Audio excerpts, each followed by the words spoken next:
من اصلا قدرت و توانایی فکر کردن ندارم. یعنی یه آپشن تولید فکر درون من وجود نداره. اینا همش توهمه. سلام، عالی و پر انرژی باشین. من فرناز هستم و توی این کانال قراره تمام مطالعات و تجربیات خودم برای رسیدن به هدفامو با ریز جزئیات با شما به اشتراک بذارم. شما دوست عزیزی که دارین این ویدیو رو میبینین اتفاقی اینجا نیومدین. این جهان هستی تماما بر اساس فرکانس و ارتعاش داره شما رو هدایت میکنه.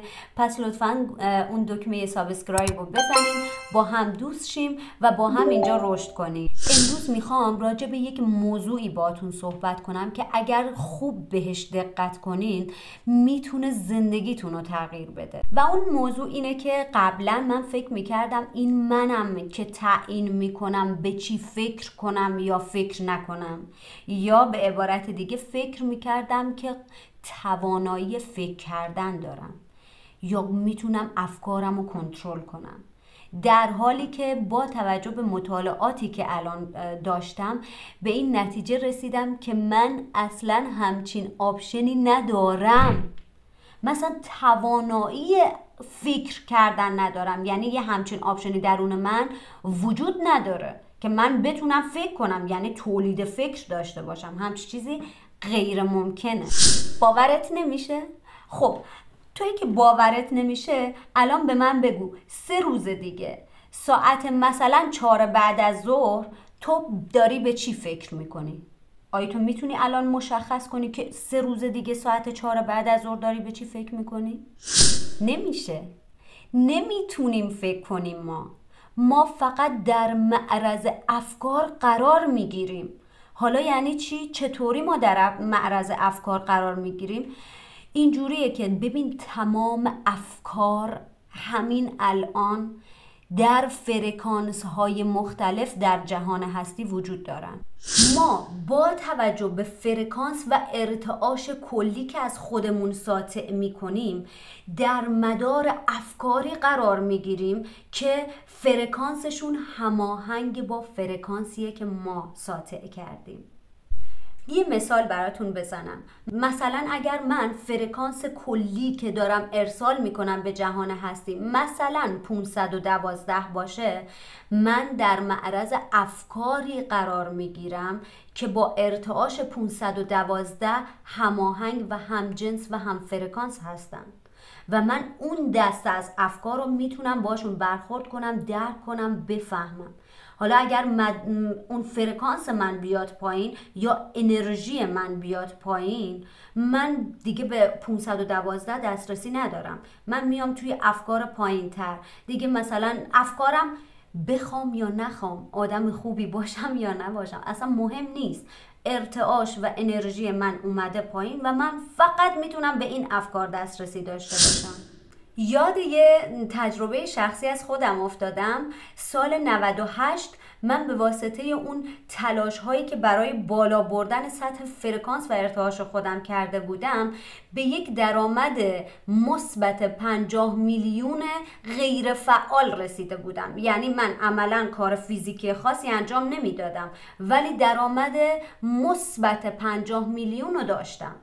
بعد توی همون شرایط و اوضاعی اتفاق منفی افتاد که متاسفانه به خاطر اینکه هنوز خیلی بلد نبودم که چطور کنترل کنم و یه همچین اتفاقی برای اولین بار بود تو زندگی من میافتاد، من ارتعاش و فرکانسم اومد پایین. هی متناسب با اینکه هر روز حال من بدتر میشد، درآمد من کمتر میشد. حالم بدتر میشد، ارتعاشم در واقع احساسم بد میشد، ارتعاشم میومد پایین و درآمد منم میومد پایین. حالا ما چطور بیایم این ارتعاش وجودیمون رو کنترل کنیم؟ من توی کلیپ‌های قبلی هم گفتم، اینجا دوباره تکرار میکنم چون موضوع بسیار مهمه. ببین ارتعاش ما رو کانون توجه ما میسازه. ما در این لحظه به چه چیزی داریم فکر میکنیم؟ به هر چیزی، به هر دلیلی توجه کنیم همونو در زندگی خودمون گسترش میدیم. اگر من بترسم، نگران باشم، غمگین باشم، اصلا جهان هستی براش مهم نیست که چه دلیلی داره این ترس و غم من. میگه اوکی چشم، من همینو برات گسترش میدم. جهان هستی یه آدم احساسی نیست که بگه وای عزیزم آخه چه اتفاق بدی برات افتاد، اشکال نداره گریه نکن، مثلا من اینو حلش میکنم برات. اون فکر میکنه تو الان حالت بده داری گریه میکنی، از گریه خوشت اومده. یعنی در واقع اصلا کارش اینه که پاسخ بده به احساست. اون احساسی که داری، ارتعاشی که بهش میدی، همونو از جنس همون وارد زندگیت کنه.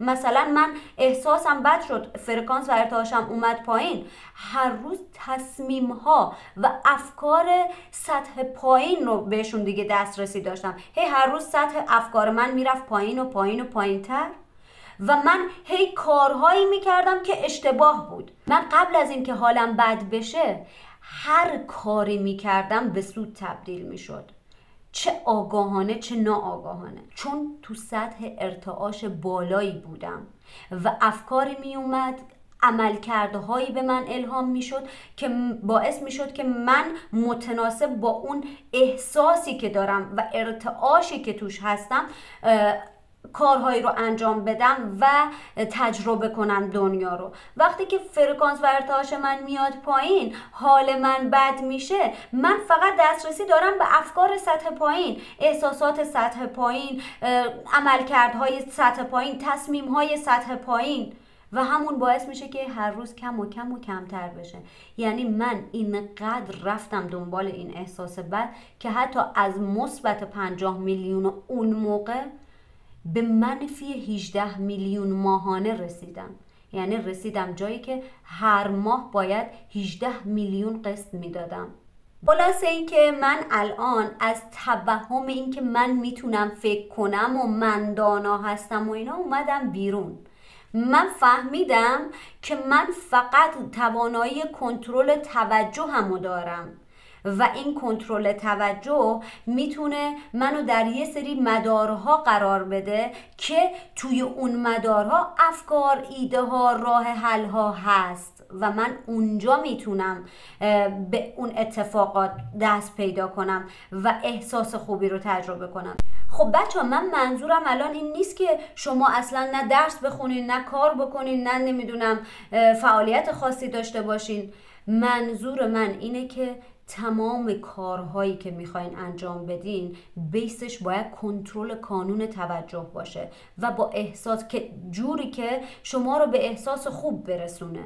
وقتی که به احساس خوب برسین در مداری قرار میگیرین که افکار مناسب به شما الهام میشه، کارهای مناسب بهتون الهام میشه و اونا رو باید انجام بدین تا به موفقیت برسین. اینجور نیست که بشینین همونجا بگین خب من فقط میخوام ارتعاشم ببرم بالا و به اتفاقای شگفت انگیز برام بیفته. همون موقع که من درآمد غیر فعال داشتم یه کاری انجام داده بودم و از اون کاری که انجام داده بودم درآمد برام میومد.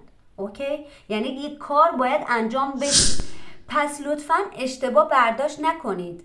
کار باید انجام بشه و کاری متناسب با اون چیز، احساس خوبی که شما میفرستین به جهان هستی بهتون الهام میشه، انجامش میدین، لذت میبرین و اتفاقای شگفت انگیز رو تجربه میکنین. خب امیدوارم که با کنترل کانون توجهتون بتونین بهترین ارتعاش ها رو بفرستین و بهترین احساسات رو تجربه کنین تا در مدار اتفاقات و افکار و شرایط مناسب قرار بگیرین. اگه از این ویدیو هم خوشتون اومد خوشحال میشم که لایک کنین و یه کامنت هم برام بذارین. عاشقتونم.